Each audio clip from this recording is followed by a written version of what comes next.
মাঝে মাত্র আর কয়েকদিন, ফেব্রুয়ারির ৩ তারিখ সরস্বতী পুজো।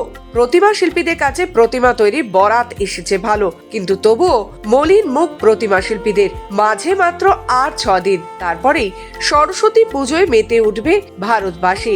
ভারতবর্ষের অন্যান্য রাজ্যের পাশাপাশি পশ্চিমবঙ্গের বিভিন্ন স্কুল, কলেজ, বিশ্ববিদ্যালয় বা শিক্ষা প্রতিষ্ঠানে বাগদেবীর আরাধনা হয়। এর পাশাপাশি বিভিন্ন ক্লাব, বাড়িতেও বাগদেবীর আরাধনায় প্রতিমা তৈরি বরাত এসেছে ভালো, কিন্তু মুখে হাসি উড়েছে প্রতিমা শিল্পীদের। বর্তমানে পূর্ব মেদিনীপুর জেলা তমলুক, মহিষাদল, নন্দকুমার সহ বিভিন্ন প্রান্তে কুমোরপাড়ায় সরস্বতী প্রতিমা তৈরির ব্যস্ততা।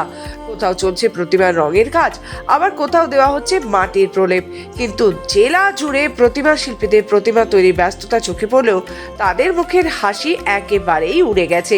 এই হাসি উড়ে যাওয়ার অন্যতম কারণ বছরের পর বছর প্রতিমা তৈরির সরঞ্জামের দ্রব্যমূল্য বৃদ্ধি। প্রতিমা তৈরির উপকরণ হিসেবে বাঁশ, খড়, দড়ি, কাপড়, রং ও চুল সবকিছুরই দাম আগের তুলনায় অনেকটা বেড়েছে, আর তাতেই লভ্যাংশ কমেছে প্রতিমা শিল্পীদের। আমি এই মাটির শিল্পী, মাটির ঠাকুর তৈরি করি। কত বছর? এটা আজকে 40 বছর হয়ে গেছে। সামনেই তো সরস্বতী পুজো, এবার কেমন অর্ডার দিয়েছে? অর্ডার ভালো, কিন্তু আমাদের লস হয়ে যাচ্ছে বলে আমি মাল কমিয়ে দিচ্ছি। লসের কারণ? লসের কারণ জিনিসের দাম বেড়ে যাচ্ছে, আর সেই রেটে বিকতে পারা যায়। ধরুন এই কাপড়, রং, বাঁশ, দড়ি, এইগুলোর দাম বেড়ে যাচ্ছে। 100 টাকার দড়ি 150 টাকা হয়ে গেছে, 350 টাকার বাঁশ 400 টাকা হয়ে গেছে। এ বিষয়ে তমলুকের এক প্রতিমা শিল্পী জানান, বিগত 2-3 বছর প্রতিমা তৈরির খরচ অনেকটাই বেড়েছে। প্রতিনিয়ত বাড়ছে প্রতিমা তৈরির উপকরণের খরচ, ফলে আগের তুলনায় লভ্যাংশের পরিমাণ অনেকটাই কমেছে। প্রতিমা তৈরির বরাত আগের তুলনায় বাড়লেও লভ্যাংশ কম হওয়ায় লোকসানের মুখ দেখতে হচ্ছে। প্রতিমা তৈরির খরচ বাদ দিয়ে পারিশ্রমিকটাই উঠে আসে না, ফলে আগের তুলনায় বরাত এবছর কম নিয়েছেন প্রতিমা শিল্পীরা।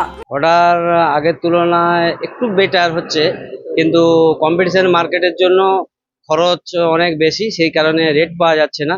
ওই কেনাকাটার ভিতরে প্রচুর পরিমাণে কাপড়ের দাম, রঙের দাম এবং বিভিন্ন সাজসজ্জা, চুল থেকে গয়না থেকে দ্রব্যমূল্যের বৃদ্ধি অনেক বেশি। সেই তুলনায় আমরা ঠাকুরের দাম সেরকম পাচ্ছি না। প্রতি বছর সরস্বতী পুজোর আগে প্রতিমা তৈরির ধুম লাগে কুমোর পাড়ায় পাড়ায়। এবারও তার অন্যথা হয়নি। মাঝে মাত্র আর কয়েকটা দিন, প্রতিমা শিল্পীদের এখন চরম ব্যস্ততা প্রতিমার কাজ শেষ করার। দ্রব্যমূল্য বৃদ্ধির কারণে লভ্যাংশ কম হওয়ায় মলিন মুখে প্রতিমা তৈরিতে মগ্ন শিল্পীরা। পূর্ব মেদিনীপুর থেকে রাজীব নন্দীর রিপোর্ট, খবর বাংলা।